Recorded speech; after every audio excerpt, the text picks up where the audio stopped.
Hi అండి. ఇదిగోండి మా చిన్నమ్మ నా కోసం గారెలు చేయాలని చెప్పేసి చూడండి ఎంత కష్టపడి రోట్లో రుబ్బుతుందో.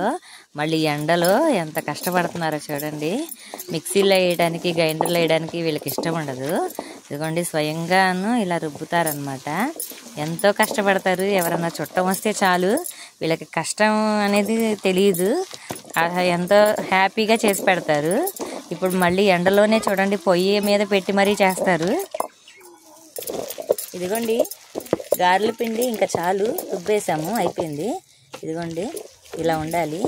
ఇలా ఉంటేనే గారి బాగా వస్తుంది. ఇలా ఉంటేనే టేస్ట్గా కూడా ఉంటుంది. ఇదిగో చూడండి, మెత్తగా రుబ్బుకుంటే బాగోదు, ఇలాగే ఉండాలి. ఇదిగోండి గారెల్లోకి అయితే కోడి కూర రెడీ అయిపోయింది. ఇదిగోండి ఇంకా గారెలు వండుకొని కోడి మాంసం వేసుకొని తింటుంటే ఉంటుంది. ఇదిగోండి చూడండి ఎండలో, ఇదిగోండి నూనె కాగిపోయింది. ఎండలో చూసారా ఎంత కష్టపడతారో. ఇదిగోండి గారె వేస్తుంది చూడండి మా మరదలు. ఇదిగోండి మా మరదలు మా చిన్నమ్మ నేను వస్తే చాలు ఎంత కష్టపడి ఇవన్నీ చేస్తారో. నాకైతే చాలా బాధ అనిపిస్తూ ఉంటుంది.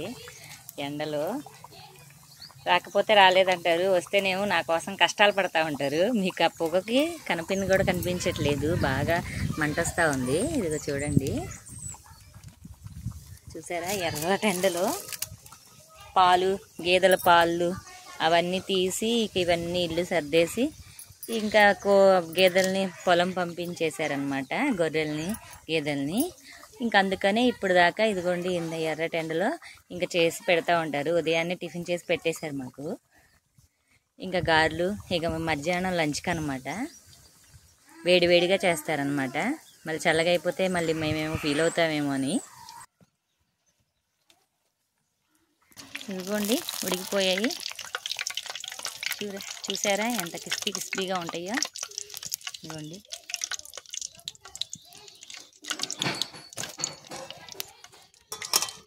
చూసారా వేడి గారెలు వచ్చేసాయి. ఎర్రటి ఎండలో ఈ కష్టాలు చూసారా. మీరు కూడా ఇలాగే కష్టపడుతున్నారా? ఇలాగే కష్టపడే వాళ్ళు ఉంటే కామెంట్ చేయండి.